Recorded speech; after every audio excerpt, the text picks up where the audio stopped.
Hell in a Cell. Did you ever watch the Mick Foley, the Cactus Jack, Terry Funk Japanese death matches? No. Dude, they are wild. I didn't watch any of his Japanese stuff. They're wild, dude. Thumbtacks I and knew shit. He did some stints over there, right? Explosions, like literal explosives. It's wild. That's where the thumbtacks originated. He redid that in WWE, the thumbtacks. Where did he get his start? Japan? He started in America, but they got hired. Him and Terry Funk got hired to do this series of death matches in Japan, and they were just fucking out of control. Before he came to the WWF. He might have been like playing in dark matches and like things like that. It's possible. I can't really remember, but I think it was before. Remember Dude Love? Dude Love. Dude Love. Cactus Jack. Mankind. Heartbreak Kid. I was a Mankind guy, I'll be honest with you. I like all those characters, but Mankind really was the character for me. Socko? Yeah. Rock and Sock Connection, bro. Rock and Sock Connection. Holy fuck, dude. Honestly though, man, like of all like those old like fucking characters and like gags and shit, man, Socko? Mr. Socko. Mr. Socko is really a hard one to wrap your head around, man. I mean, no one's convinced that that's a move that works. Yeah. He puts it in your mouth. and everyone does this. Incapacitated. Immediately. Yeah, completely. Socko! I also, do you remember Head? Al Snow? I do. I was obsessed with Head. Dude. I think everybody was obsessed Al with Snow, that. dude. Not the way you're thinking about it, you fucking pervert. Disgusting. Fucking, someone's got Fooly Cooley on the mind over here. Footy cootie. Footy cootie. Goody hoodie. Hoodie footy. Footy footy. Footy footy. Footy cootie. Fuck, I love Footy cootie. Oh, this is going to be a long one, guys. We'll try. I our best. hope it's not. We'll try our best. I feel like there's a lot to say. There's a lot to say. A lot. There is a lot to say about this one because this one has some history. Definitely. Yeah, and like this is an important piece of anime. Like it legitimately is, though, as far as history goes. Interesting. It in itself might not be important to you, but where it takes place and what's going on, Yes. background and stuff is undeniably very All important. right.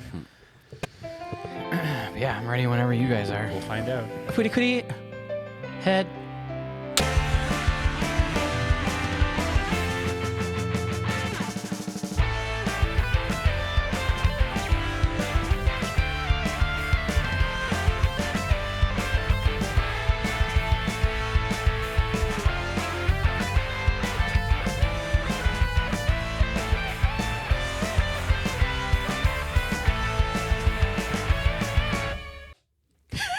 Welcome Weird. back to Anime Shmanime. That was an Al Snow reference, by the way. Yeah, where we're talking about WWF before it became WWE. But like right before it became WWE, when it was like really weird for a couple of years there. But yeah, we are actually covering Footy Cootie. Yeah. Footy Cootie, Woody Goody, Hoodie Hoodie, Uh-huh. Footy Cootie. Footy Cootie or FLCL. Uh-huh. Yes. Hell yeah. And I'm if you are fucking just stoked. tuning in, like every other episode, we will tell you we are going to spoil the fuck out of everything. So forewarned. Also, this is a great one too because, like, I mean, there is technically season 3 or 2 and 3, which are movies, like progressive and alternative. But we are just doing the original from 2000, Footy Cootie. That's Okay. the one. That's the one. That's the one. So Mainly because there's a new one, Adult Swim, and I can't remember who else. They ordered a couple more seasons that are supposed to come out this year, 2023. interesting. So that's kind of the reason why I picked this one. All Also, right. it's a very important piece, like we were talking about, if you were listening in at the Yeah. beginning of our banter. Still not quite sure how it fits into the WWF canon, but I guess you'll tell me. Absolutely no. You'll fill me in. I mean, like it could. They do some weird shit in here. Yeah. I mean, probably weirder than putting a sock in someone's mouth. Hey, don't fuck with Mr. Socko. Okay? Anyway, so this show is kind of like the Terminator on acid or shrooms. sort of. but like also horny, a little horny, A little horny. a little by anime standards.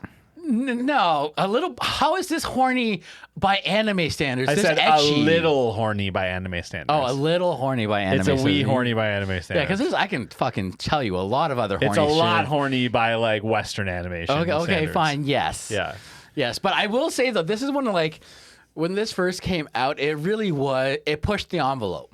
It really did, and even now, I think it still pushes the envelope in a weird way. Yeah. Right, because without Furikuri, you would not have Studio Trigger. You would not have Kill la Kill. You would not have all those like crazy, wild kind of storytelling. Because this was like Senpai will probably get into this a little bit more later, but this was done and directed by what's his name? Who did Eva? This is Kazuya Tsurumaki. Yes. So he was just fresh off of Neon Genesis Evangelion. Neon gelatin. Yes. I'm going to put your fucking stapler in Jello soon.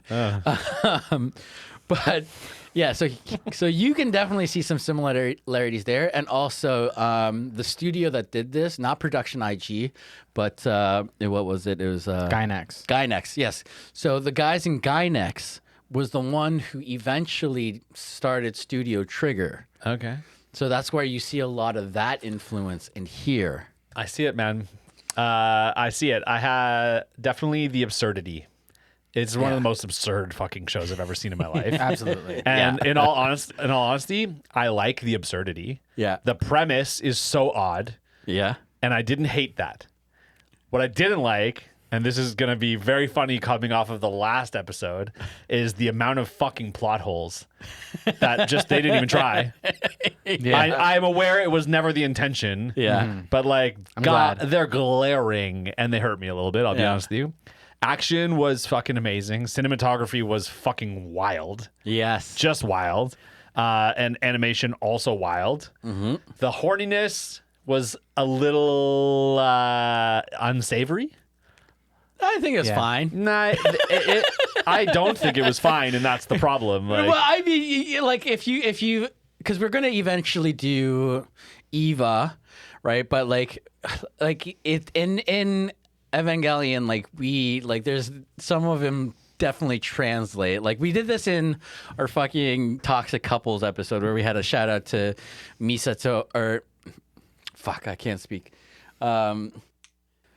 What was our What? Evangelion toxic couple? What was the name? Misato and Shinji? Yes, thank you. Wow, it was like on the tip of my tongue. I couldn't fucking get it out. brains are wild. Yeah. Yeah. I'm tired, guys. I'm tired. I'm tired. Maybe you just got hit in the head with a bass guitar. Yeah. Oh, and also, okay. And also. We're going right there, right? yeah. You Oh, went wait, all there. right. Yeah, 3 you- bassists, by the way. Yeah. 3 bass Also, players like, sitting over here. Remember seeing the advertisements in the poster and seeing this girl who had like a really cool design. With a rock Rickenbacker? a fucking midnight blue Rickenbacker. Yeah. Like was one of the coolest fucking things to see in anime. I'm going to be honest with you. I don't know why. Yeah, I I don't know why she had a Rickenbacker. I don't know why either. I do. I know what she used it for. I know. I know why. I know the answer to so many of the questions that you're gonna have. My friend. Looking forward to hearing them. No, it's very simple, and I'll tell you, and it very much sums up the show Okay. because they wanted to. Yeah. Yeah. Because they that's thought true. it was cool. Yeah. And that is literally the motivation behind this. It's foodie cootie. I'll take this chance to segue into Senpai's Corner because, go ahead. like, we're, in a conversation, we're gonna go through probably most of what I'm gonna talk about anyway. So Sure, might as sure, well sure. just get this out of the way. Yeah.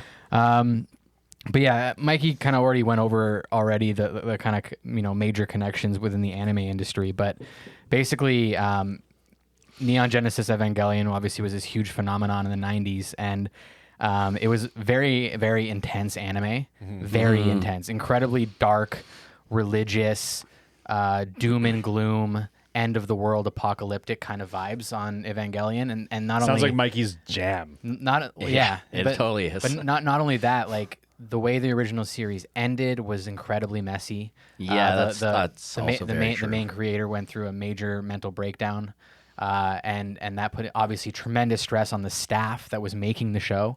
And then they even followed that up with End of Evangelion, which was them trying to get some sort of redemption out of this whole process. That was messy. Okay. And it just ended up being this huge fucking nightmare of a show to work on, like notoriously. Yeah. And you ended up with a bunch of exhausted Gynax workers that were just dying to do something that was fun. Okay. Something that was what they wanted to do, that was light, that didn't have so much fucking stakes hanging on it. And this was literally them like venting, basically. After years and years and years slaving away on the most depressing anime possible, this was them cutting loose. I just feel like I would love to have been a fly on the wall in like the writer's room when they wrote this. Yeah. And just to hear like how excited they would get about like stupid shit that just stayed. Yes. That stayed in it. Literally, dude. It's literally backed up if you listen to the creators talk about this. Literally details like the choice of guitars, a lot of the music choices. The music was awesome. Absolutely. You know, like a lot of the character design choices, you know, all of these things, it was literally because they felt like it. Because it felt right to them. It was funny. Yeah. Maybe it made them laugh when they talked about it in the writer's room. So they were like, yeah, let's do it then. Yeah. That made you laugh. Who cares if it's fucking makes no sense? Yeah.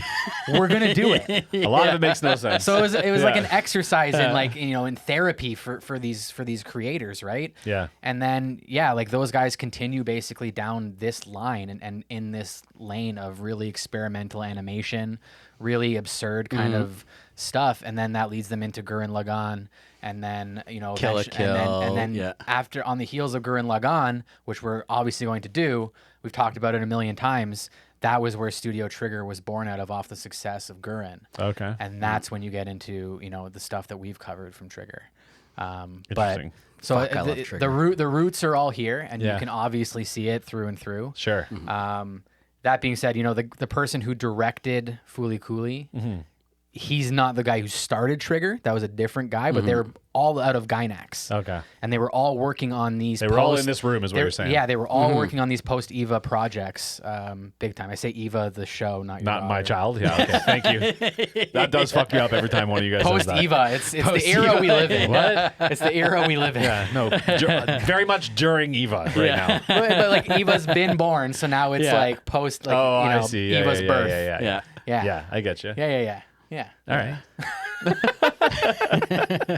But yeah, this is kind of like because we love other podcasts like Tiger Belly. This is like Turtle Island, kind of like come to life. What is this show? Yeah, right. Like it's as if like we were, because I still want to do it where we make a Write our own fucking anime? write our own anime. It'll be like this. Yeah, We're way stupider. Yeah, and then somebody animates it, and it's gonna be fucking amazing, like Yeah. this. Yeah. Please, I hear somebody ya. animate it when we do it. Hey. For free. For free. Yeah. What clips of Let's it? go.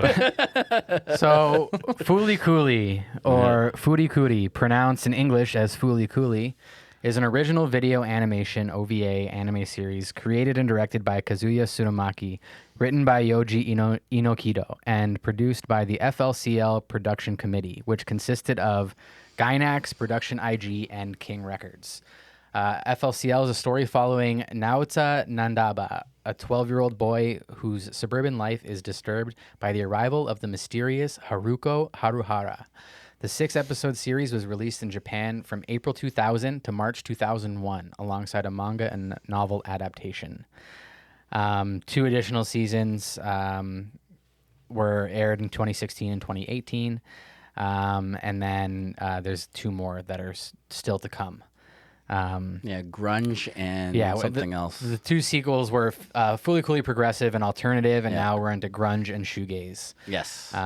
So that's obviously sticking with the music themes there. Yeah. Rock and roll subgenres. Yeah. So I mean, it's interesting because they seem to be carrying forward the music theme, and that was like obviously super present and super awesome in the original, but it wasn't like central. Yeah. No. It was odd how not central it was, Yeah. because it seemed like it should have been, or it was intended to be, or something. Well, especially when they're getting real specific with the instruments they're showing you, Yeah. like real like Yeah. And the soundtrack deep selections cuts and like were you very know. clearly selected and curated. But that's the thing. Yeah. Stuff for the music heads is Yeah. in here. Yeah. But then music is kind of underplayed throughout. Not most of the present at all series. outside of those two elements, few actually, scenes. I would say. I feel like it's almost just kind of like a nod to like probably some of the guys who do play music in the production company. Probably. Right? Like Oh, for sure. That has to be for them. Oh yeah, especially if you're using a Ricky like this, like a midnight blue Ricky is iconic Yeah. for people who really You take know bass seriously if you play this guitar. Yeah, or So these even guys know obviously of it, take it right? seriously. Yeah. Or even like the fucking Gibson flying V that comes out of his forehead. Let's not talk about the flying V yet. I'm not ready for that yet. There's a little one too. Yeah. Oh, yeah. Tiny skin flying V. Yeah, and then the part where The SG. well, it's the bass version of the SG. Right, It's the yeah. EVO one. The EVO, yeah. And like when that comes out, it's just like, oh my god, the EVO Yeah. one. Like I was like, fuck yeah, man. Yeah, you would.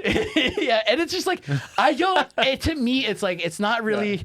They use it as a way to relate it to something fun, probably in their life, but it's their weapon too, right? Like I mean, Cloud's like Buster Sword, or like, you know, you give your weapons names, right? Yeah. They're just using instruments that already have names, Yeah. right? So, I mean, it could be something super deep, and it could be something that like the director had a crush on a girl who played bass when he was growing up. Yeah. And he modeled her character after that and was like, she shouldn't carry a sword. She'll carry her bass. yeah. Yeah, I like that. We'll do that. Who knows what? Who knows? And what then the they were reasons just for like, it. let's just do it. Yeah. And I honestly think, man, that's like 90% of the decisions made here. let's Was just just do what something we like want. was Yeah. just something like that. Don't snap my undies. It's that, but in a TV show. Well, see, this is what I'm saying. Like back in the early 2000s and like even 80s and 90s, right, where OVAs were very much more present with being experimental, right? You don't get that nowadays. It seems like now everything's based on an existing manga or story that someone made. Yeah, it's everything is either an isekai that's already been out in a manga form that they just kind of oversaturate with because they know it's a winning formula and lots of people like it. And that's it. It's all rooted in trying to sell. It's all rooted in what the audience wants. It's rooted in having insurance. Yeah. And knowing that this is going to be successful. Yeah. Yeah. What's the highest selling manga of 2021 or whatever? Chainsaw Man. Chainsaw Man. What manga gets fucking fast tracked to the front of the highest level production studios production schedule? Chainsaw Man. Yeah. Like, why? Because they know, dude. Yeah. It was a fucking guarantee. Yeah. And it paid out in exactly how they wanted to, man. Yeah. Why would they break with that fucking tradition? Yeah. It's a shame because back in this time, this is around a similar time you were getting shit like Redline too, man. Yeah. Just Where- wild one-offs that are Where you- wild. Yeah. But it was by the artists for the artists. Yeah. And we've watched some stuff kind of recently that unfortunately we weren't able to cover because of scheduling issues. But you know, there was a movie that we covered. No, it was a series. It was a TV series we covered recently. Oh, it's a Tommy Galaxy. We're gonna do Let's that one save it, eventually. but- Yeah. But I'm using this as a segue to this, right? Because like both of these shows feel like I'm studying an art project, or I'm Yeah. doing Yeah. an art project, or I'm doing this Totally. for film class, or I'm an Or a art passion project. I'm an Yeah. I'm an art school dropout, so like I'm comparing this to like OCAD days. Like if I went to a class and they're like, surprise guys, we're doing an anime this year. Like we're gonna be covering an anime. I would be so stoked, fucking praying like, oh God, you know, give me Jujutsu Kaisen or fucking Miss Yeah. Kobayashi's Dragon Maid. That's not what they'd give you. No, they're giving you one of two fucking animes, I guarantee you, okay? Yeah. And they're very different flavors, but it's the same thing, okay? Okay. Yeah. To Tommy Galaxy or Fooly Cooley, okay? And it's because you're watching two art projects, Yeah. but by the polar opposite kids in class. Yeah. Yeah. Yeah. To Tommy Galaxy, like we were It's the talking about quiet, this. nerdy, weird kid who never fucking spoke up, but then blows your mind with some weird art project, right? Yeah. And this is the fucking loud kid Yeah. who draws on everything, scribbles on his shoes, Yeah. his backpack's the covered in graph doodles. artist. Yeah. Exactly. Like that is this kid's fucking art project. But that's what you feel like when you're watching it is like, oh, this is an art project. Yeah. Yeah. This is not is- this is not an easily digestible casual watch. Yeah. This is bombarding you at all times Continuously. with sensory overload. Yeah. And then that's the thing. If you're binging this, it's only 6 episodes, right? I watched it in one night. Same. Yeah, One and- shot, like a movie. Rewatched it in one night. Yeah. Okay, yeah. yeah. But it's like, but it's true though. Like it's a lot of sensory overload for those 6 episodes, right? Like I know that when we do Tatami Galaxy, like it's gonna be the same. Like we're gonna probably hit some of the same points. Like it's like, But it's hard Yeah. to analyze that shit, Yeah. man. And like I think we're gonna run into a similar issue here. It's just like, how do you really analyze something that's so unhinged and that's so Yeah. freewheeling? Yeah. but that's You have to analyze it through that lens. yeah. That's really what it comes down to. But you say what? Nothing? Huh? No, we say all the things, but you All doesn't- the things? No, All not all the the things. things? No, I mean you can't say that's what all the fucking But things. that's my point, dude. Is that when Yeah. it's this wide open, Yeah. like, Yeah. like you take one episode of Fooly Cooly, you cannot possibly analyze all of the mise en scène, You're right. everything in an episode Yeah. of Fooly Cooly. Yeah. Not only that, you're not supposed to. Yeah. Yeah. Well, That's how not about the this then? point. Consider this more of a reaction than a review. That's what I'm. Yeah. That's what I'm wondering is the case here, man. Yeah, I think so. We're doing a reaction video. Well, reaction review. Yeah. This is a show Yeah. that happens to you. Yeah. You don't watch it. Yeah. Just like all this shit happens to Our boy. Yeah. Yeah. Well, I feel a lot like him. Yeah. When I'm watching you're this You show. got this, smoked this in the head by a fucking- bass Yeah. guitar, and now you're tripping balls in the back of your brain. And I don't know what's going on, but Yeah. shit's popping out of my head. Yeah. Yeah. Yeah, literally. Yeah. But I do have to say that I do miss it's really unfortunate how the industry, like the media industry, even anime industry, movie industry, right? It really stifles originality now, right? Like because like we've like I think in our last episode we were talking about how there's nothing original. Fucking every MCU movie's the same, and it's like Yeah, it's right? the only movies that seem like they're worth watching almost. You know what I mean? Yeah, but I think that's also just grounded on a lot of history of comic books and comic book fans being our age. The movies and are their then- own thing, though, right? They're Yes. they're a machine of unoriginal films. Agreed. But that's what I'm saying. It's like it's so sad where if you could just give people every so often, artists and writers every so often, just like an OVA like this, a 6-episode OVA, just to go gung ho, Yeah. do what they want, Go, try go something- stretch your legs a little, and then it'll come back. You know, I think, Yeah, I honestly, I agree. think it's probably not happening in anime. You guys would know better than me, or maybe not a lot. But I do think there's a lot of that happening. Again, we just, in the last episode, talked about, you asked me what I've watched recently that soured me so hard Yeah. on Sort of the Stranger, and my answers were Everything Everywhere All at Once, which is this. Well, Yeah, a it's little in the bit. absurdist Exactly. genre. Absurdist genre. And yeah, the yeah. other one was Triangle of Sadness, which is like still a fucking work of art, but completely different and unique and interesting. Do you know what I mean?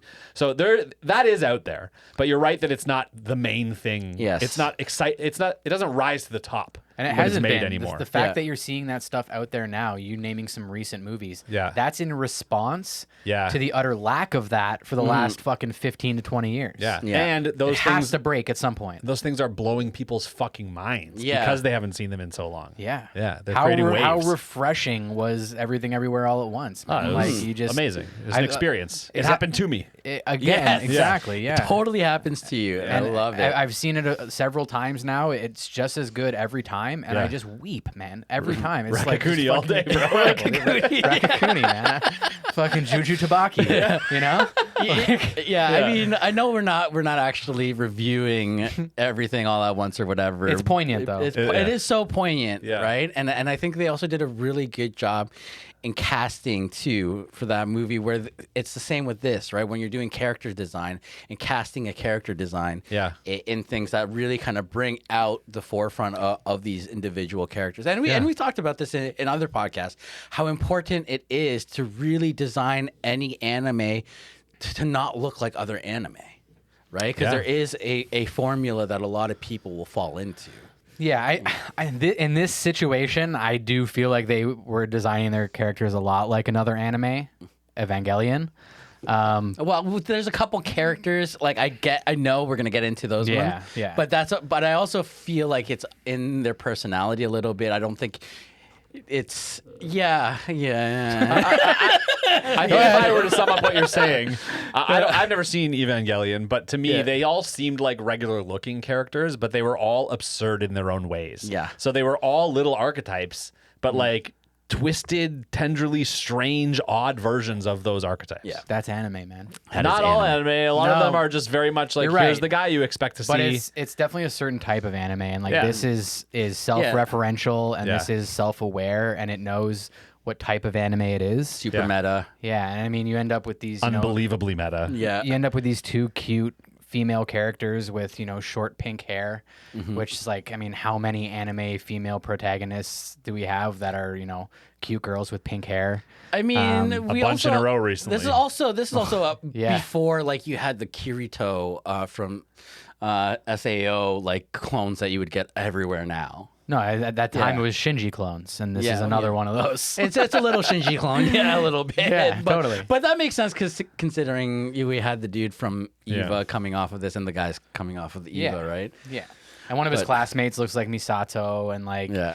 there's all these little references here and there, but like, yeah, I think for me, like a lot of where these guys, I say these guys, the people who were working on the character design really go off is like in their like mecha and like Yeah. alien designs, or like when they get out of the context of humans. Humans for me are like their human designs are always a little down the center. Yeah. I mean, even if you look forward in time to their characters, like, in Kill la Kill and all that, like the characters are really interesting and stuff, but it's more how they act and what they do Totally. than how, like, they're just people. Yeah. But like, what's their personality, Yeah. right? And this is a show where you get their fucking personalities in droves. Wild. Smashed over your head like a Rickenbacker. Yeah. You get their Yes. personalities, for better or for worse.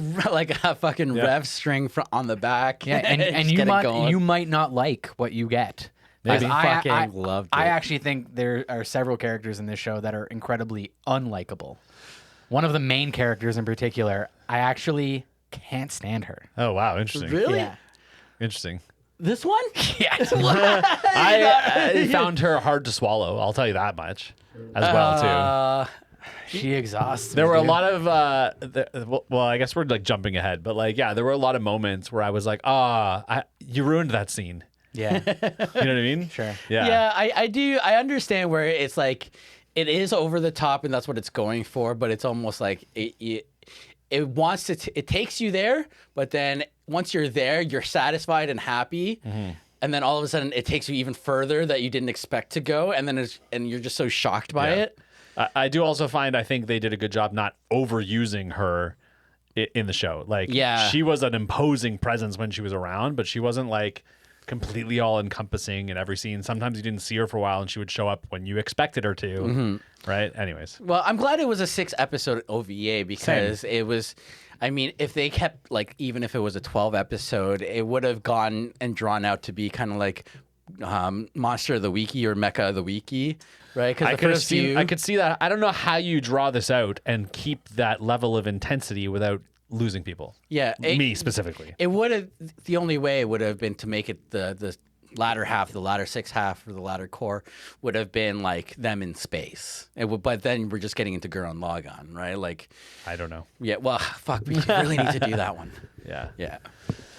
Oh, All right, yeah, guys. Well, so good. I think because we're doing more of a review style, let's skip over the world because we'll get into that in a plot.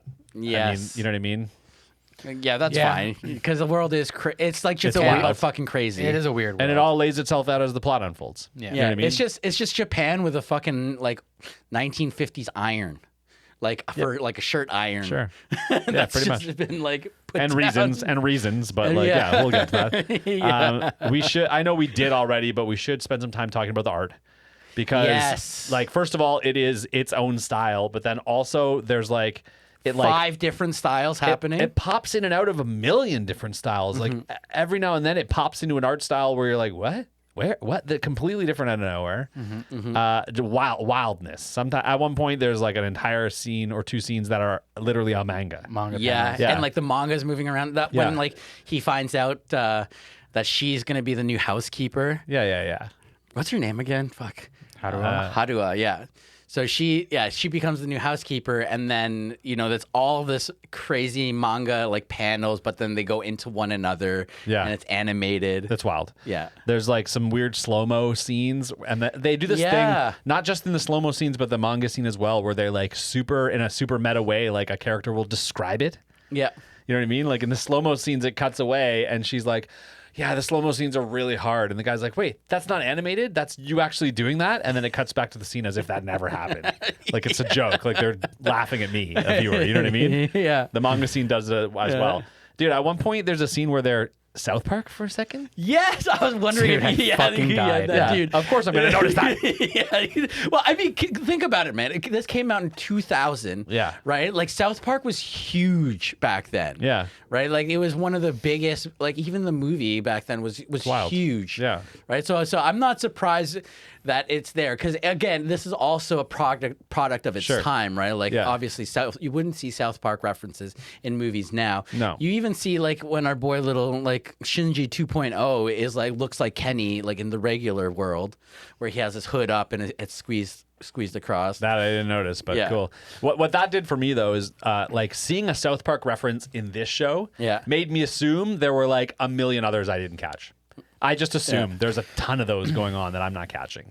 Yeah, there's Yeah. probably a lot that you probably wasn't catching because you didn't watch enough anime at the time. 100%. Right, That's like, what I where assumed. yeah, you're missing the anime Easter eggs, but you Sure. got the American ones. Yeah, and it made me appreciate it. You know what I mean? Yeah. I was like, oh, they're really going for it. They're reaching. You know what I mean? Yeah. Just for fun. Because why the fuck not? yeah, Also, anybody in the late '90s who had just come off of watching Evangelion, who then went and watched this, you would have felt like you were part of some sort of inside joke with the creators. Yeah. You know what I mean? Because like it's not just a few character designs that are similar. Like there like an are alternate universe or something. overt references to Evangelion that Okay, like are interesting. just super over the top, overwhelming. oh yeah, Interesting. That anybody who's watched both, like if you're not seeing it, you haven't watched both. There's going to be. You lied. Yeah, Yeah. you're lying.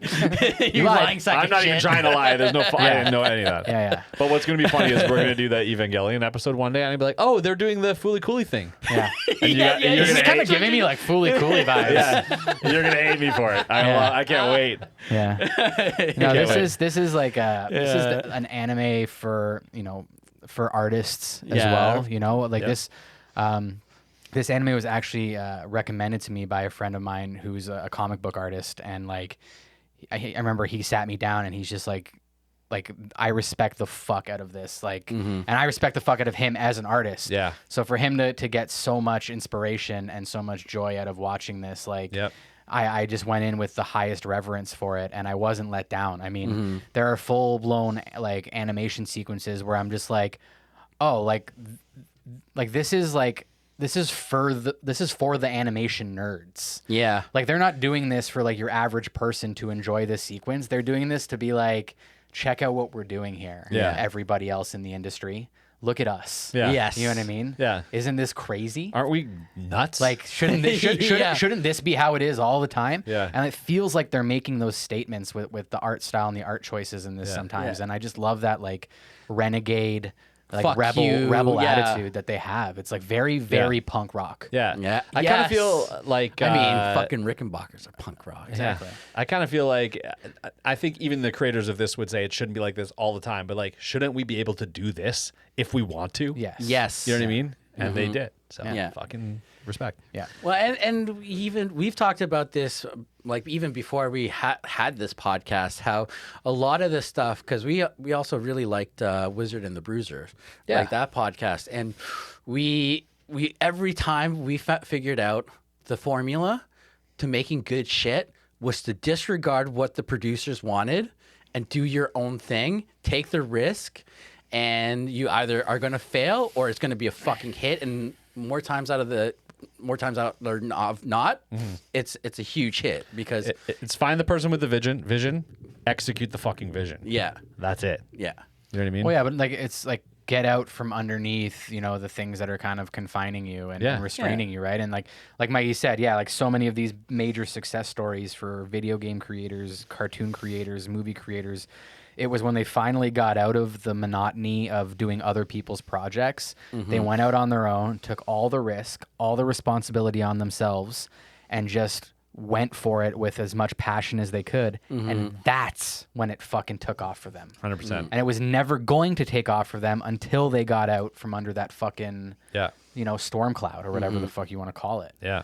And like that definitely feels like this for these guys. I mean, Gynax, don't get me wrong, Gynax was top shit in the 90s. Yeah, Gynax was the map, like you were saying. Gynax was the map They're of the like map of the 90s. They're far and away the biggest studio. Yeah. They were getting all the top titles, you know, and these guys were exhausted by it. Yeah. You can't keep it up. Yeah. So the other exciting side of the coin is, you know, will we see some really cool art house type projects breaking off of these big studios, current day studios like Mappa? Hey, that would be crazy. That would be wild. awesome. Another renaissance, right? Like it's got to happen. Who knows? Yeah. Yeah. Fingers crossed that it does. 20 years later, it's about time, I think. Yeah.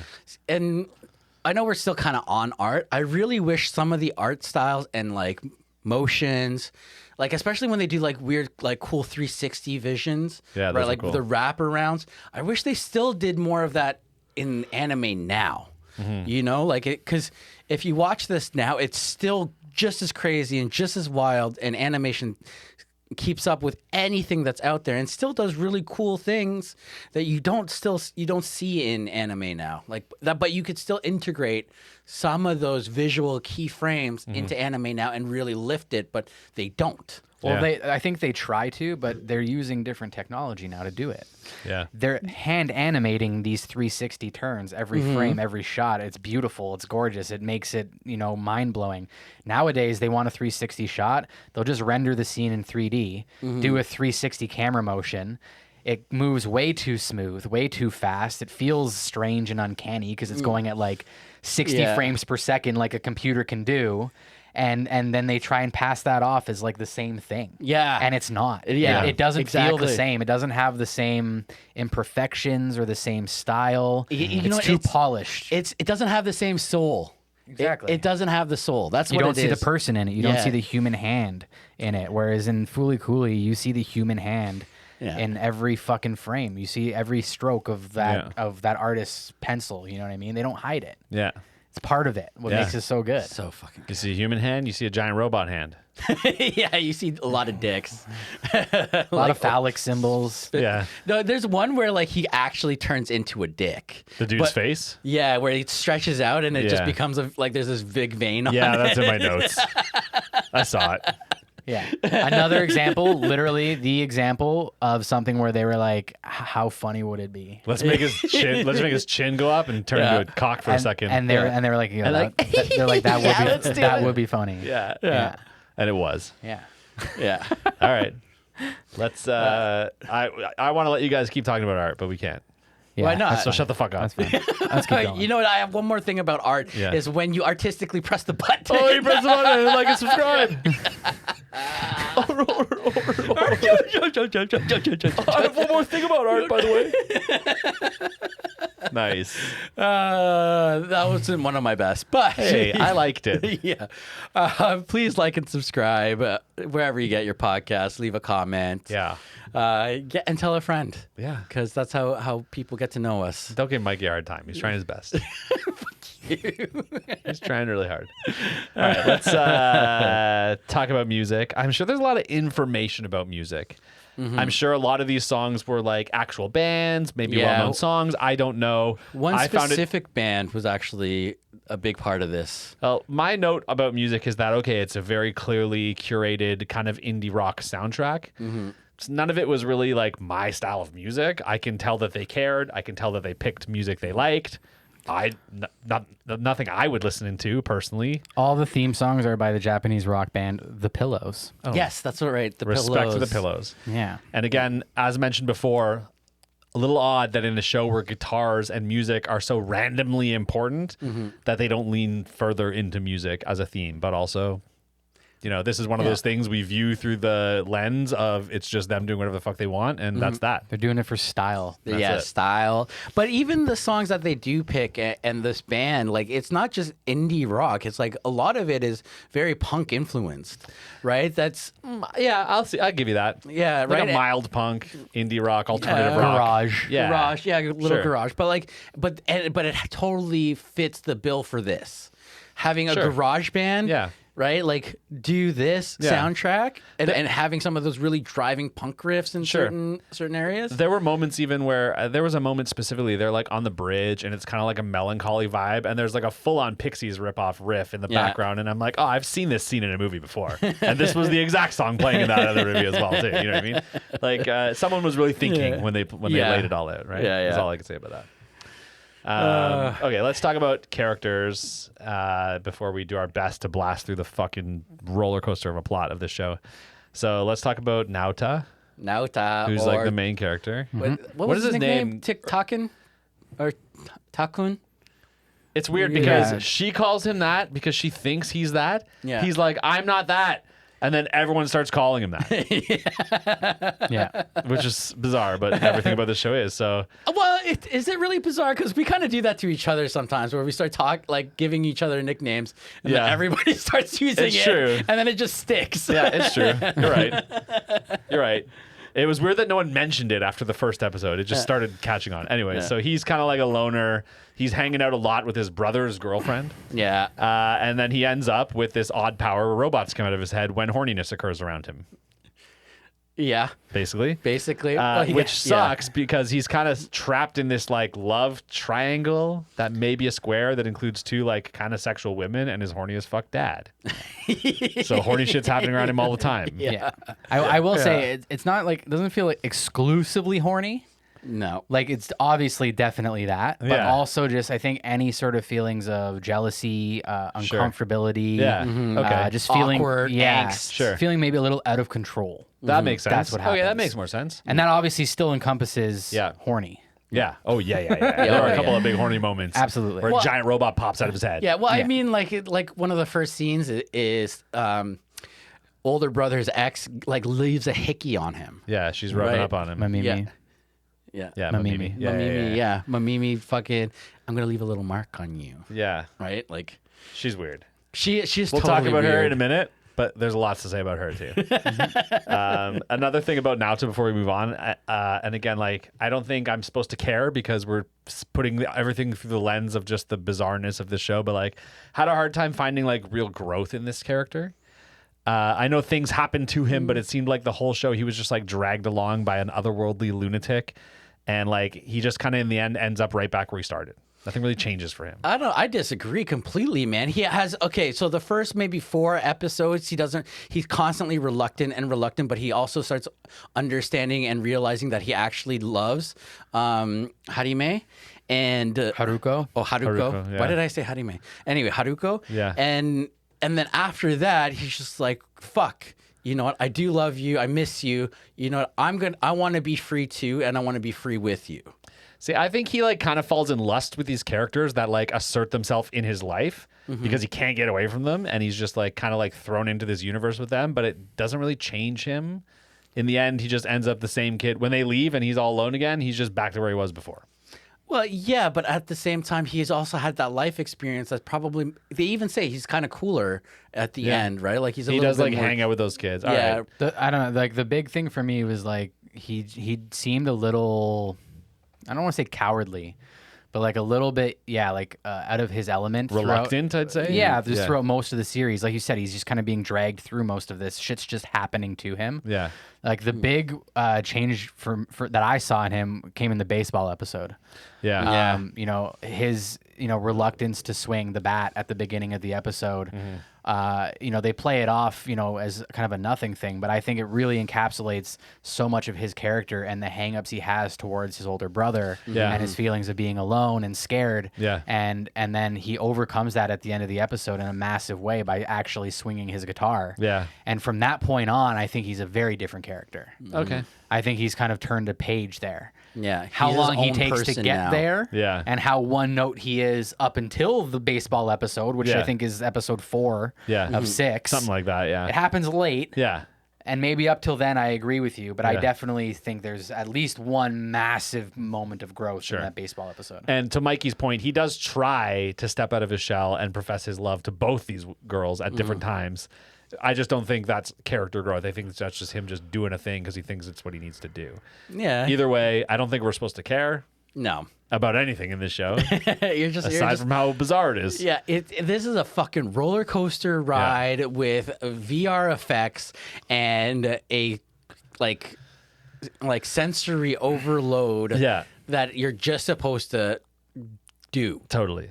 And it all comes about because of Haruko, who is a legitimate lunatic. Maybe an alien or an alien hunter. I don't know. Not of this earth. That's what I assume. So from what I know, is she's supposed to be a galaxy police officer, kind of like a Green Lantern. But she's like a rogue one. But she's a rogue one because she wants the powers of whatever they got, fucking Ultimix or whatever. Altex or whatever his Whatever the name fuck is. that thing is. Anyway, she communicates to her Adams. bosses through a cat's belly. I She fucking love that. rides a Vespa and uses a Rickenbacker. Yeah. We described that. She never plays it. It's only a weapon. She's played it a couple of times, but you don't see her like actually playing like notes. I think she fiddles with it fiddles because with it it, is a bass guitar. Yeah. You know what I mean? Yeah. Anyways, she also is kind of just using everyone for her own ends. Yeah. Like she doesn't give a shit about anybody in the whole show. This is where I was talking about earlier, as far as like a character that like you get to know really well, but like not for the best necessarily. To me, what bothered me about her wasn't even that. It was just how obnoxious she was. Yeah. Sometimes I was like, it's just a bit much for me. Well, to me, it was obnoxiousness, and I also didn't agree with her motivations. Yeah. They were incredibly selfish. Sure. Yeah. Yeah, And 100%. and she used everybody. Yeah. And also, like, basically was straight up going to just murder his dad at one point. Yeah. Literally, at one point, she was going to be like, the whole planet will just destroy I it. didn't have Yeah. any use for him, so I cloned him and going to let the real one die in the cupboard. Yeah. Yeah, and I'm gonna cut off his head and like. But yeah, you should come with me real quick. Yeah. Okay? Yeah.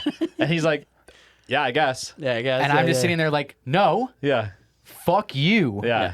girl. But okay. Most of the show, that was my feelings towards her was, fuck you.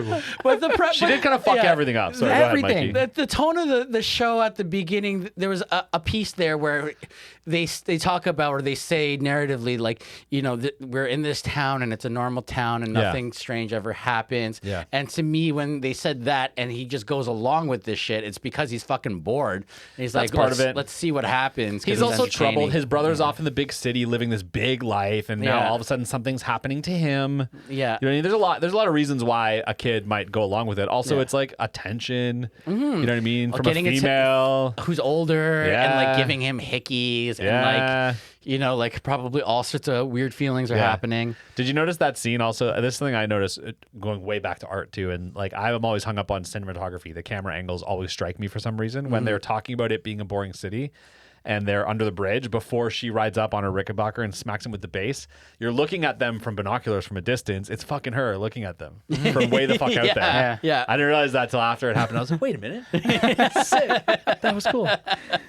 Okay, let's talk about Mamimi, who is Mamimi. Naota's brother's girlfriend, even though we know he also has an American girlfriend. Yeah, so technically she's an ex that wasn't actually dumped. Yeah, he just left. Yeah, That happened to me once. Oh, yikes. A girl just left. She went to camp. So you're still dating her? No. No, you are. You are, technically. That's how that works. Sorry. You have to talk to your partner. Anyways, that was odd.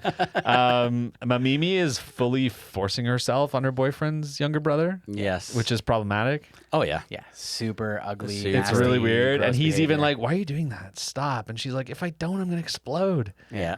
It's problematic. Well, she's using him as a replacement to her brother, Yeah. right? And That's the problem. well, that is the problem. But I mean, there's two problems there. One, she's older and he's younger, and the other problem is that you're also transferring your emotional state from Yeah. your right. Like, Yeah. it's all there. Yeah. It's just not a good scene. It's not good. Let's not talk anymore about that. But We're going to have to because it keeps coming It up. does come up later. But because she is a really important part because totally. she keeps kind of bringing him back, and it's also a big motivation for him. Yeah. because he does care about her. He for sure Yeah, does. and wants to protect her. Yeah. And You want to know a like- secret? What? So do I. Yeah, you kind of feel for her, I right? like her. I liked her a Oh, lot. she's broken, man. It's Yeah. sad. It's like she's. That's it's what a it is. It's the heartbreak- heartbroken, the sadness. She's heartbreaking, Yeah. man. Like I don't like it. Yeah. It's ugly, and it doesn't make her character super likable, I guess necessarily. But like you feel for her big time. Yeah. Yeah. You think you're supposed to, and not only that, like she's also in a lot of situations supposed to kind of be the proxy for you as the viewer in certain situations because Yeah. she's like the real world person who's seeing all of this and being like, what the fuck is going on? Yeah, like she thinks the fucking Is a god. robot is a god. That's what Yeah. I mean. She can't Lord explain Conti. it. Everybody else knows what's up. Yeah. Yeah. You know what and I she's mean? like, no, And I she's just saw like, him. It's a god. It broke her mind because Yeah. she's just like us. Yeah. She's like a normal person. Well, every I so love often that. she'll poke out and take a picture. Yeah. Yeah. Yeah, that was funny too. So reasons why I wrote down some reasons why she's kind of messed up, right? So for example, her boyfriend, who's now gone and ditched her, had saved her from a burning building, and so the reason she's so hung up about him is she's trauma bonded to him. Totally. Yeah. You know what I mean? Big time. And then he ditches her. Yeah. Yeah. It amidst that trauma bond. She's Totally. also like getting bullied. There's like Heavily. a really sad scene where she's getting Yeah. bullied man, and yeah. she's crying. Yeah. And Yeah. they don't ever touch on it again. It just happens and Yeah. we move on from it. Well, like, what is a kid supposed to do with somebody who's older, who's Yeah. getting bullied, and like, how do you console someone Yeah. that's older than you? That they're supposed to be the one that knows better Yep. and knows more, Yeah. and then you're just watching it happen, right? Yeah. All you do is soak it in. Totally. That and the fact that she lives in this like dead, boring town that can't be helping at all. I do think there are times, especially towards the end, maybe where she's like kind of has this badass give no fucks attitude. Where like, okay, she's getting bullied, and yeah, it's affecting her deeply on the inside, but it doesn't really change how quirky and odd and strange she is day to day. And I think that's why I liked her. She just is a weirdo. She's punk rock, man. She just punk kind of rock. owns it, and Yeah. I'm like, that's cool. She's fucking Yeah. smoking her cigarettes under Yeah. the fucking bridge like a Exactly. fucking badass. Exactly. And like, didn't matter what happened that day or how fucked up it was. Yeah. I'm just gonna be back here tomorrow smoking my cigarettes. She's like, I got my cat, I got my fuck. cigarettes, I got my weird fucking lips, and we're all good. That's me. Yeah. Minus You do the have weird lips. problematic thing with someone younger. Minus that part, but like as far as and cigarette Speak- smoking. Yeah. And Oh, no, hanging out I- under bridges. I Oh yeah, you smoked do a- smoke I- sometimes. I used to smoke a lot, but Yeah. now I don't. Don't Ew. smoke, Don't smoke, guys. Ew. Ew. Gross, dude. Gross. All right. As always, there are other characters if you guys want to talk about any, but I feel like those are the big three. Yeah, those are the big And three. a lot of the other ones we'll get into in plot. We good to move on? Yes. Yeah. You guys happy, boys? Yes. Yeah. Okay, cool. Watch this, people. You guys, even if it's not your thing, just to understand the importance of this as far as the anime industry goes, as a piece of anime industry history, it's a good watch. That doesn't matter to me at all. Still a good watch. Yeah, there we go. So there you go. Okay, so show opens up. We already established that Naota and Mamimi are hanging out under the bridge. You learn about like it's a boring ass town. You learn about like she's like being kind of gross with him, and then out of fucking nowhere, this fucking maniac just drives in on a fucking Vespa and smokes him in the head with her Rickenbacker, and keeps hitting him in the head with her Rickenbacker, beating the fuck out of him. And he gets this like stupid bump on his forehead. Yes. This like really weird looking square bump on his forehead. But the whole point of that was because she knew that it was a portal from another place that comes out. We don't know that yet. Oh, yeah, I guess But not you're right. yet. She knows that. Yeah. Me, I'm like, the bump is cube shaped. Okay. I have no idea what's going to happen yet. At school, all the kids are like, hey, did you hear about the crazy Vespa lady? Apparently, if you're a pervert, she smokes you in the head and you get a demon mark. And he's like, fuck, I've got one. And they're all calling him a pervert, and it's fucking weird. She ends up becoming, like, all in a minute, she ends up becoming, like, a housekeeper from Naota's dad. Yeah. So she's living in his house, basically. Also, like, at this point, one of the thoughts I had was, like, I'm not sure why she's after him. And, like, as problematic as it was, I, like, wanted to watch the show that was Mamimi and Naota. Because for a moment, there was nothing weird. Well, I mean, it was problematic. Yeah, but it wasn't, like, bizarre. Yeah. Yeah, You know what I It mean? didn't get Yeah. absurd And yet. for a It moment, wasn't- I'm like, oh, okay. I'm starting to get this show. Yeah. And then not. And I was like, okay, you ruined it. Yeah. I was going to watch that show, and I was probably going to like get into it if it was done well. Yeah. This, I don't know what the fuck's going on. It's got to be on purpose, man. It's got to be Yeah. like a red herring, like just to fucking Yeah. throw people off. Yeah. Until I realized she was older for a minute there, I was like, I'm kind of shipping these two. I like their kind of like laissez-faire, sitting around, summer days, just chilling. There is definitely a closeness and a comfort level between the two of them that I obviously haven't experienced anything like that, like, you know, huge age differences or anything like that, but like it did trigger like some old nostalgic memories of like closeness with like like friends that were girls when I was younger. Yeah, and like Where afternoons, it where you wasn't- didn't have responsibilities. You could sit Yeah. under a bridge. Yeah, but like it was just sit in a park, you know what I mean? Yeah. And like, I mean, it was, you know, so oftentimes just platonic and like you weren't really Yeah, like putting complicating things. It was just kind of, Yeah. you were just feeling things at that age. Totally. Even if you did have a huge fucking crush, it was still like the best. Yeah. It was still like the best Nothing time. had to be Not happening. quite Yeah. lovers, but not quite friends.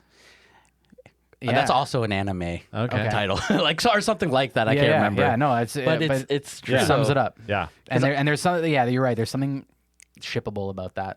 Yeah. Right? Despite the Aside all the problems. other awful Despite the problems. problematic stuff. Yeah. Yes. All right. Anyway, so basically, like that night, Naota like goes out to have like a little meet cute with Mamimi, like on the bridge, and I think she like goes to kiss him or something. Something horny happens, and his bump on his head fucking explodes into two dueling robots. One of which is like has a TV for a head, and the other one is just a hand. Yeah. And they're beating the fuck out of each other. And Haruko comes in and saves the day. The hand gets blown up, and the TV head robot lives with them now. Yep. That's it. Yep. What we Back didn't. to your point though of Haruka living with them, like, Yeah. and you said like, why is he doing? She's doing that, but it's because she knows that he's the only one with the portal in his head. Totally. We don't know that yet, though, Yeah, but as viewers. But yes, I know that now. Yeah. What we glossed over earlier is when they're establishing the town and telling you how it all is. There's that iron Yeah. that's sitting, looming over the town, and it's a building that is they call it the medical mechanical plant. Yes. We don't know what it does. No. It doesn't matter. It blows smoke out of it at the same time every day. Also doesn't matter. Not means nothing later. But it's important to say that's there because apparently the robot that came from his head comes from them.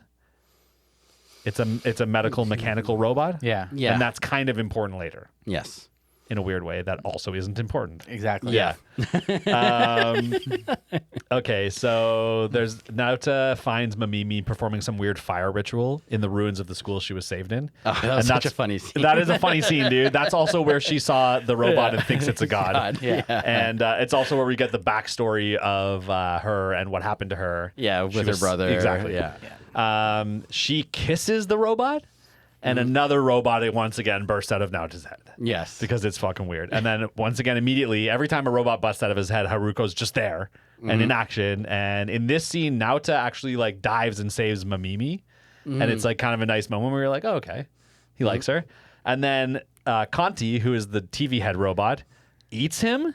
Yes. And there's this weird trippy animation scene where they like merge for the first time. Yeah. And then they end up becoming OP really quickly. He turns into a cannon. The eating. Yeah. Felt Eating. very much Kill a Kill. Oh, yeah, dude. Fucking the clothing eating Yeah, her. Setsuko? Yeah. Is that the clothing's name?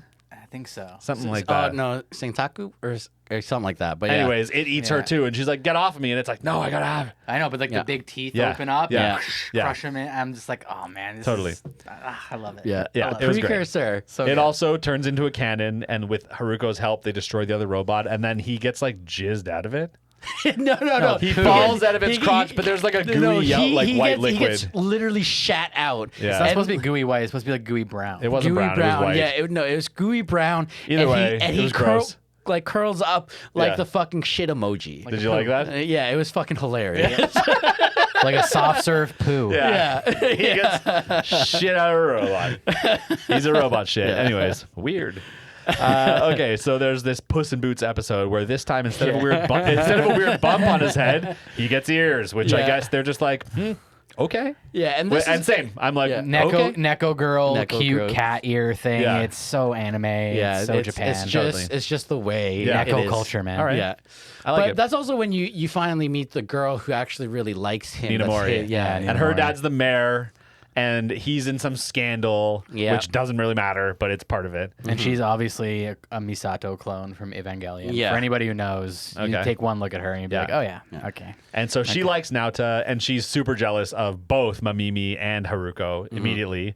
And you find out she like rigged the casting of the play so she could be the lead. Yep. And And have him be the cat girl. exactly, yeah.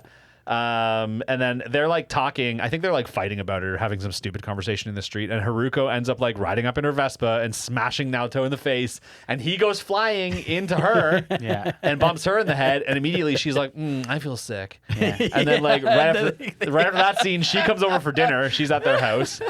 And like because she's feeling ill, Dad's like, you should stay the night. And also, he had something to do with the mayor's conflict. Because he like sneaks out and like starts talking to her outside the window, which also is really fucking gross and creepy. Yeah, well, that dad is just creepy in general. He's disgusting. Like, especially like when he starts getting horny over. Let's talk about yeah. There's a really funny scene we'll talk about that later. He's a horny motherfucker. Yeah. Anyways, she ends up staying the night, and he creeps in on her in the bathroom, which is gross. And then a robot comes out of her head. Yeah. Out of nowhere. And it's like this weird balloon spider thing, which grabs Nauta from the crotch. Like it like grabs it with her crotch. Yeah. And then basically like Haruko and Conti come in and they're fighting it. And Nauta gets tossed off a building. And Conti flies over right to where he's landing and opens his mouth and catches him in his mouth. Catches him right in his mouth. Yeah. I don't know if that was on mic because I was way over here. Yeah, that's it'll be on But fuck, mic, it is. That was fucking hilarious. They merge, they do the canon thing, they win. Yeah. That was the end of that episode. The cannon thing again, very Kill la Kill, very I'm Yeah. going to transform into a giant cannon weapon gun. Why not? Yeah. Yeah. Yeah. It's Very- nudist beach. Nudist beach. I just wanted to hear Mikey say that again. How can you not say that every time you hear that? Yeah. Hear what? Because you do. How can you say it when you hear what? Nudist beach. Yeah. All right. So the next. Sorry. What? But the other thing too is there's a lot of character development for that girl, right? Yeah. Right, because she also is like I don't care about my parents, but like I actually really do care about my parents, and then It's character development, but It doesn't go anywhere. and nobody cares. Yeah. It doesn't really go but it does go somewhere at the end a little bit because it's kind of insinuated, Okay. right? But I feel like right. it is kind of important. I think it was unfair of me to even mention character development earlier because like it doesn't matter in this show. No, it really doesn't. You know what I mean? Sorry for saying that. Sorry, guys. All right. So I'm missing the point. Yes. So we're having a baseball episode, which is kind of a baseball episode. The dad, it opens up with a baseball scene, and then after the baseball scene, this is the scene I was going to talk about, is they're at home, and the dad is giving Haruko a massage with his chin in his head. And it's so ultra gross and horny. Yeah. And the dad is acting really fucking weird in this episode. Yeah. Super weird. And you find out that it's a robot version of him because she is a fucking lunatic. Psycho. She's a Absolute psychopath. psycho. Completely. And she replaced the real dad Yeah. when she realized that he couldn't create an NO portal in his head. It was fucking weird. The whole episode was kind of trippy and a little confusing. I mean, it's meant to be. The whole show is though. Yeah, so right. whatever. And the only thing that you get out of it is that like he has like Jay said, the character growth where he swings the bat. Yeah. You also at the end of this episode get to meet Vespa Dude, who I'm going to call Eyebrows because I can't remember his name. Oh, yo, with the nori fucking eyebrows. I love that. Amaro.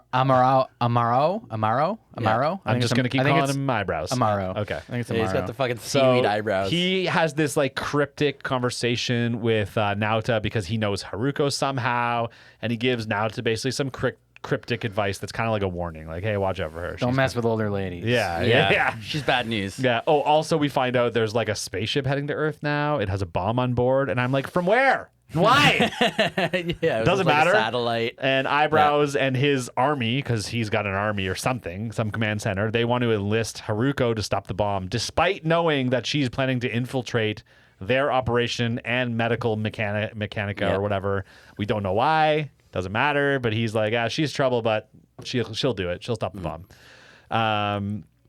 And yeah, so this is where we find out about the interdimensional portal, because he kind of just explains that that's what's happening and that she can pull robots out of it, which is fucking weird as hell.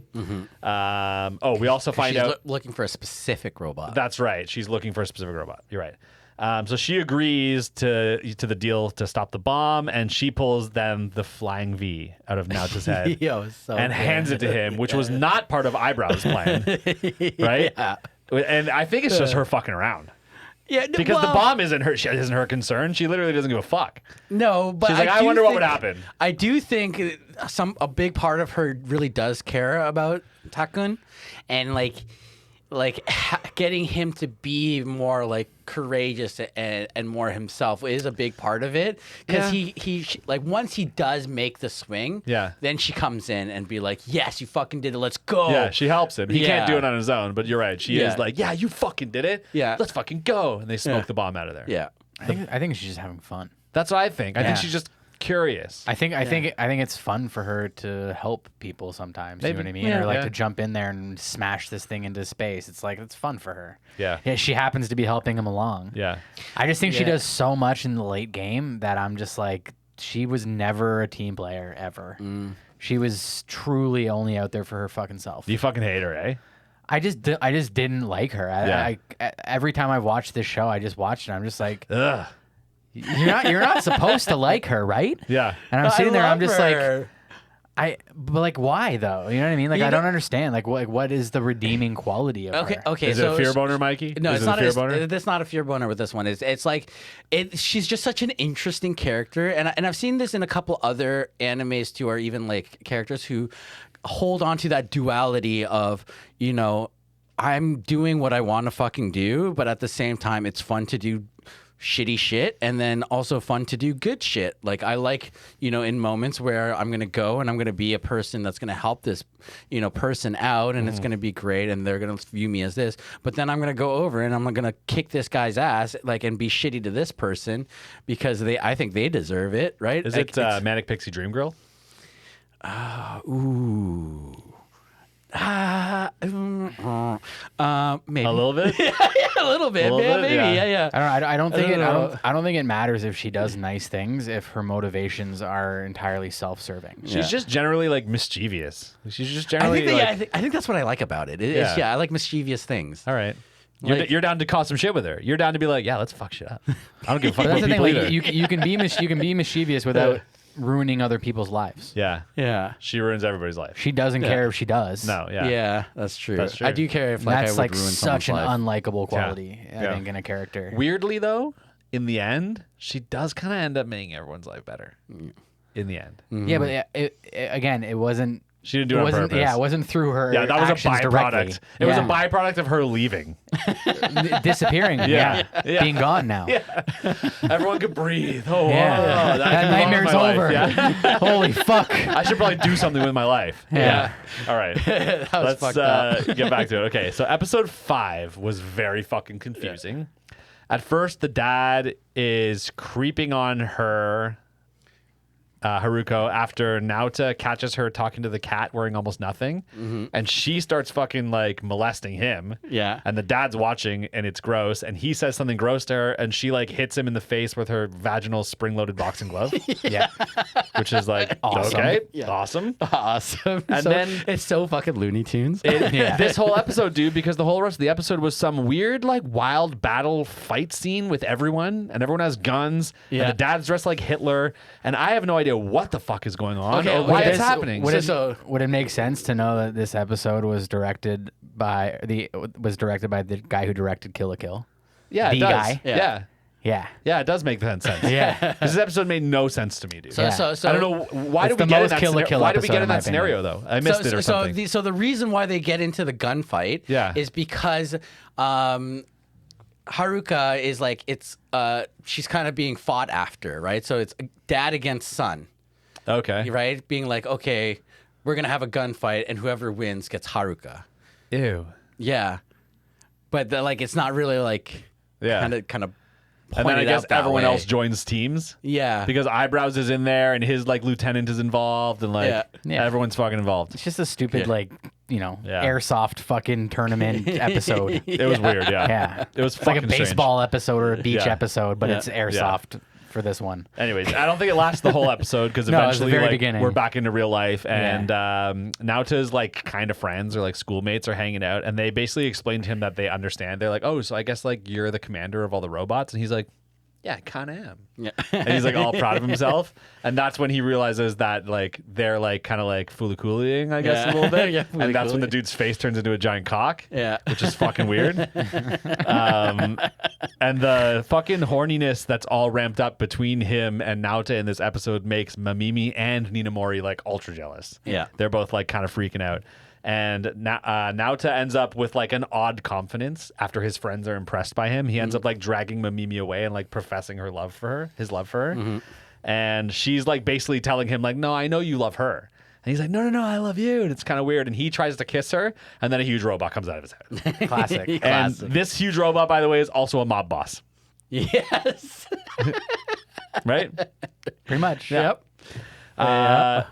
And then fucking for some reason, I don't remember how this happened, but like eyebrows dude randomly loses his eyebrows. And that's when Yeah. Haruko pulls a tiny little fleshy flying V out of his forehead. Yeah. That was fucking weird. Yeah, because this one is like one of the ultimate like big ass robots that Yeah. they're trying to take down. Yeah. And yeah, 'cause- Significant one. Yeah, It is the, significant one. basically, I think, the Yeah. one in the end. Yeah, and so like it's funny because he can't actually produce any good robot or guitar, so it's just a slingshot flying V. It's gross. Anyways, Haruko's also a bunny girl now for no reason at all. Just because. So the bunny girl thing is a take on just the bunny girls in anime. I knew it was general, a take. It just right? occurred. Yeah, Yeah. which happens, and that's the thing. It like all started with Playboy, then it moved into anime, and now like you have a whole line of bunny girls and anime figures. Yeah. Right? Like it's just a thing. They're all bunny girls. Yeah. Yeah. Okay, so Conti and Naota and Haruko are fighting this mob boss robot. They can't beat it. It's too big, no matter what they do. Conti then, I can't remember if he's merged with Naota or not at this point. He probably is. But he pulls the fucking Gibson out of his head. Yeah. And it's a huge deal. And everyone's like, what? He's pulling it out of his head. And Eyebrows says something crazy like, whoa, he's the real Pirate King. I'm like, fucking Pirate King? What does that even mean? I don't know. Yeah. Very weird, man. Because they do explain it a little bit. They I don't explain it know. later, but in Yeah. that scene, I'm like, what? Yeah. The fuck are you saying to me? But also, like, everything has that reaction for me in this show. So, Yeah. okay. You know what? all these reference to Adamsk. Yeah. Yeah. Adams, Is which that how you say it? Well, that's like the one that Okay. Haruha is going after. Yeah. And we do find out later that when he says Pirate King, it's that guy. Yeah. Well, you know what this feels like? It feels like when you start watching this series, you start with like a couple threads, right? And then all of a sudden the threads keep splitting and splitting and splitting and splitting until you can't find what thread you started with, and it's all fucking mangled and chaos and knotted up, but you keep following a thread, and then eventually all the threads come back together. Yeah. I think you let them go for a while. And then Yeah. in the end, they're like, oh, here's the knot that you were looking for. And you're like, thanks. That's pretty much how it goes. And the end of this episode, by the way, they beat the giant robot and they leave its like petrified hand with a hole in it towering over the city. There's a scene at the end of that episode that I actually took a fucking screenshot of because I was like, that's a fucking sick scene where they're like kind of all standing around the wreckage and Conti has this cape flowing in the wind and they're all. It was cool. Oh, and Naota's like on the ground all fucked up. Like he just got shit out of the robot. And Haruko's like looking down at him like a cute bunny girl and everyone's standing around. Iconic scene. Yeah, I'll show you guys on my phone. It was good. I know exactly what scene you're talking about. Okay, so now smoke comes from the plant all day, every day. Haruko vanished for a minute. And we learn about, how did you say it? Atomsk? Adamsk, who is this powerful dude from space. Is he a robot? He's like this god alien. Doesn't matter. Yeah, he's he from has, space. he has a power that Conti or Yeah. not Conti Haruko wants. wants. I mean, yeah, he very well could have been a human, but he's Yeah. he's mastered the NO portal power. Okay. And he can just draw on anything basically at all times. Totally. We find out that Haruko was like kind of his mortal enemy, but now she also kind of loves him. And he's been captured, I guess, by Medical Mechanica, and he's inside the iron. And she wants to rescue him. But during all this too, Mamimi finds like a tiny robot Pochita Yeah. and starts feeding it Feeding like him. mechanical parts so it grows. That's And technically the core of yeah, that's what we find out, right? And it gets out of control. It's a component of the core, and so as it's building and building, it's going to reanimate the mob boss hand and activate something. It doesn't matter. The point is, it's trying to rescue the fucking Atomsk or whatever from inside. Whatever the fucking iron. Confusing shit is going on. Confusing shit's going on. It can't. You find out that it can't reactivate the thing. It's not powerful enough. It's missing something, and what it's missing is Haruko and Naota, or maybe just Naota or something. Yeah, it's missing something. Eyebrows tries to stop them. They're standing on the hand. He's like, "Yo, don't do it." And Naota's like, "I'm gonna go with her." Yeah. And he turns around and goes with her, even though the whole city's at risk and we're pretty sure it's all going to blow up to smithereens. Yeah. He's like, I'm going to go do this. This is when we find out Haruko. We already knew this, but she's clearly just using Naota and his power to save this fucking giant, powerful robot she's in love with.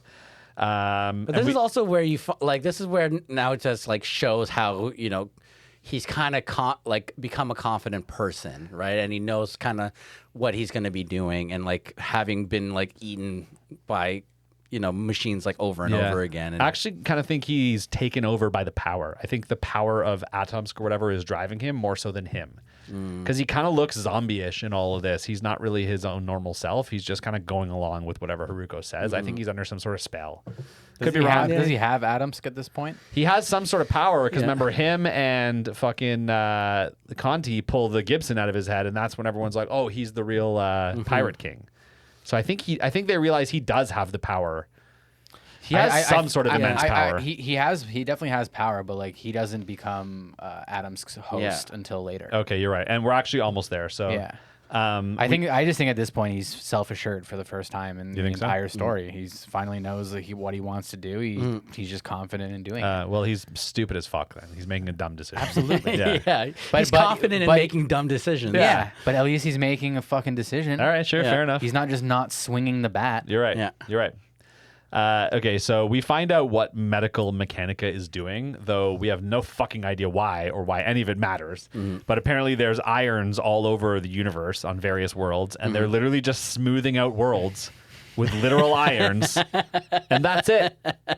That's it. Yeah, that's it. Yeah, man. We don't know why or what that does or why they want to do that. Well, because they're just doing that. We don't know why Atomsk is even involved in that at all, why they need him. I guess the power. The power. The power. All you need to know is you don't want it to happen to your planet. Yeah, you don't want this to be smooth. Yeah, you don't. No, you don't want smooth. No. Well, We don't like because smooth. we learn in Kill la Kill later that like it's fucking closed. It's closed. In this one, it's smooth. Yeah, and Don't get smooth. Giant Don't get smooth. irons will smooth out the world. We don't want smooth.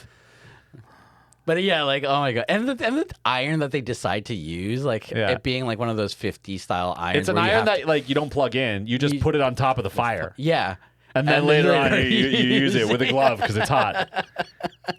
That's it. But it makes smooth. We don't want to make smooth. We want keep texture. Yeah. Well, there's nothing smooth about this fucking anime, so you don't want smooth. We don't want smooth. Maybe that's the thing. Yeah. Maybe it's like we don't want to have to do what the studios. We don't want to smooth. Yeah. Don't iron us out. Don't Iron out our wrinkles. Yeah, yeah. It's like a The fucking studios, meta the on producers. meta. That's medical mechanica. Yeah. Don't iron smooth us. Yeah. We want rough. Well, yeah, you know what? They want to keep their character, have their originality instead of being smoothed out to be some square that they want to just bust out these animes and workers. Right? We figured it out. It's a fucking. We figured why smooth. Yeah. Okay. Why smooth? We figured why smooth. Okay, so now Naota does have the powers of Atomsk, and Haruko's pissed about it. I don't remember how he got it. I don't think it matters.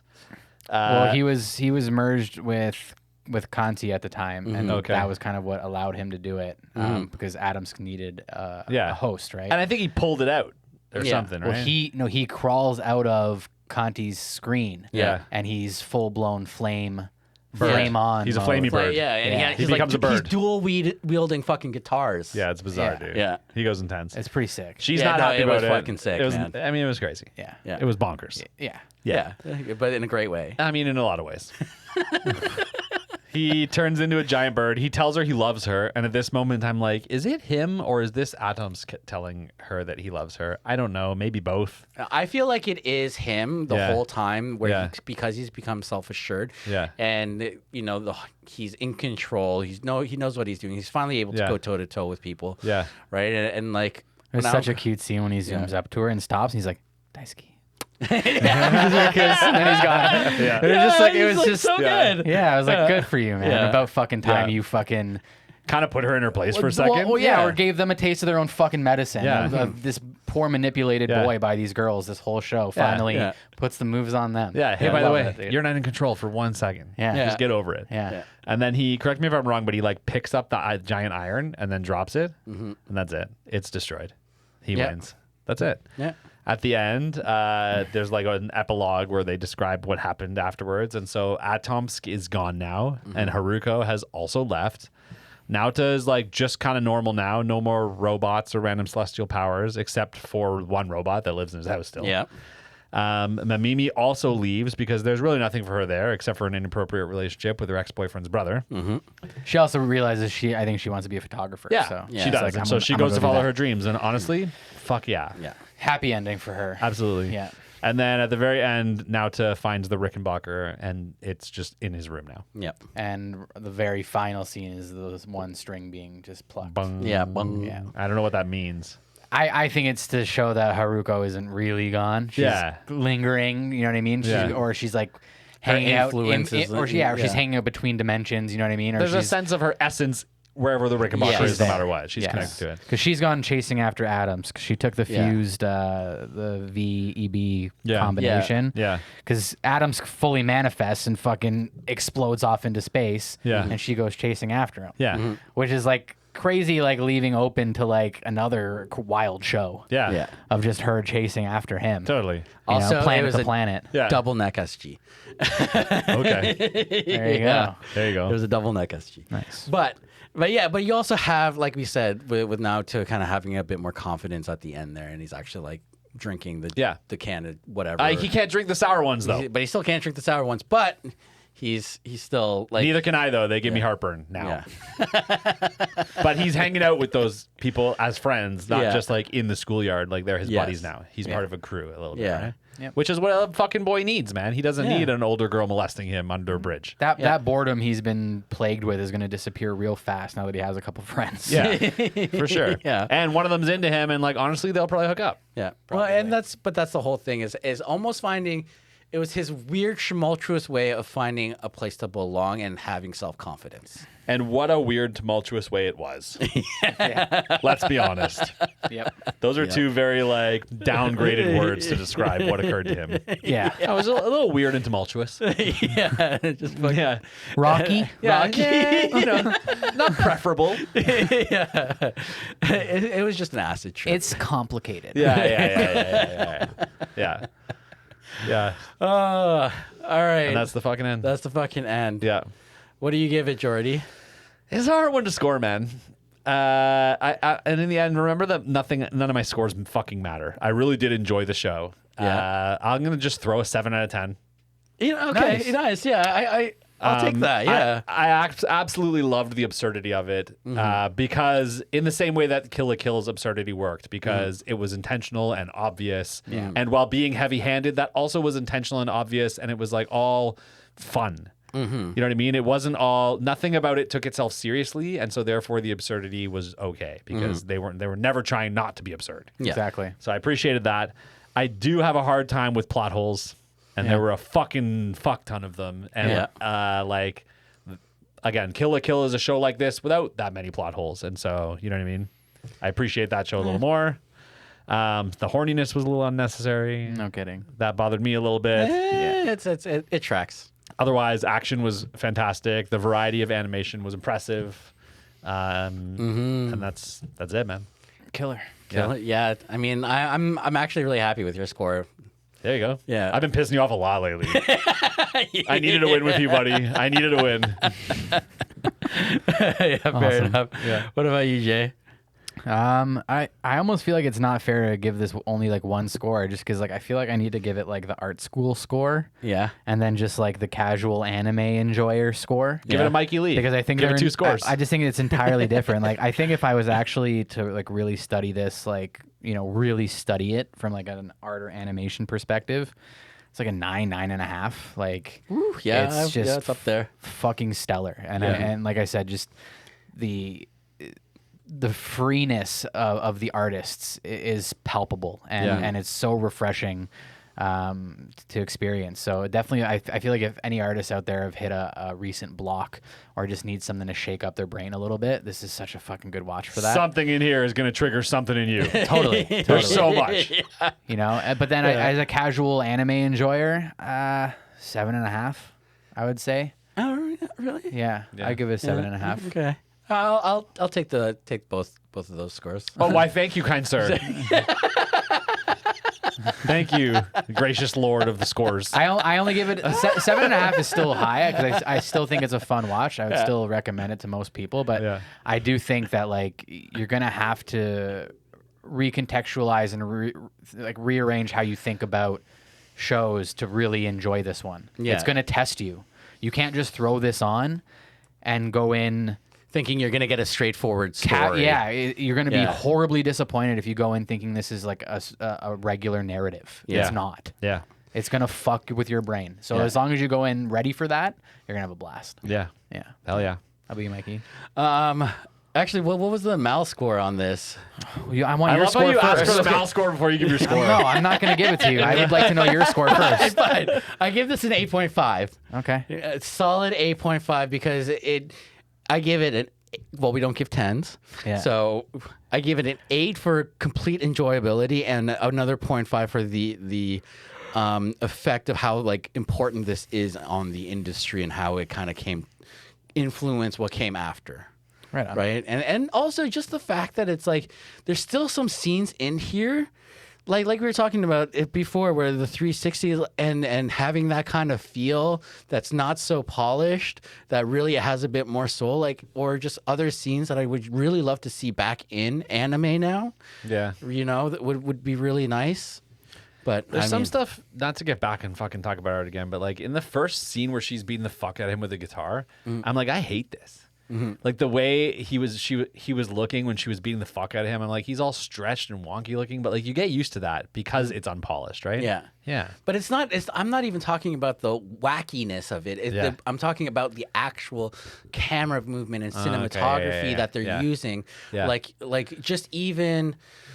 Like I said, yeah, when they're face to face and they do the 360 around, you don't really see that kind of footage in anime anymore. It's always kind of stills of certain things where you don't get to see all the angles all at once in one motion, right? Like Yep. just kind of stuff like that. Yeah. It would just be really nice to see a little bit more of. Totes. Yeah, totes. Magoats. Totes McGoats. My anime list score is 8.5. 8.5. Hey. Hey, there we You go. are the internet. All right, that was I am another the long internet. one, fellas. Holy smokes. Yeah. That was not long. That wasn't too bad. For what the show was, it was 6 fucking episodes, dude. But it was 6 big fucking episodes with a lot going on. I know. But holy shit, it feels long. Yeah. All right, guys. Well, thanks for hanging out. Jordy, where Yeah. can people find you? At Reaching In on Instagram. Yes. And what about you, Jay? At hanger.91 on Instagram, hanger91.bigcartel.com. Yes. And also, please go check out Never Not Kittens. Meow, meow, meow, meow. Puss in Boots was in this show, and that's a cat. Yeah. So yeah, they're a nonprofit organization. They rescue kittens. They've got a TikTok. Go donate. You guys can find me on Shmanime Pod on Instagram and TikTok or Discord. Come hang out. It's a lot of fun. Yeah. And next week we are also going to be doing Genshiken. Gen. Get chickens. Get chickens. Genshiken. I think I'm saying that right. But yeah. Cool. Cool. Cool. Cool. Sick. Cool. All right, guys. Sweet. Thanks for hanging out. Love Bye. Bye.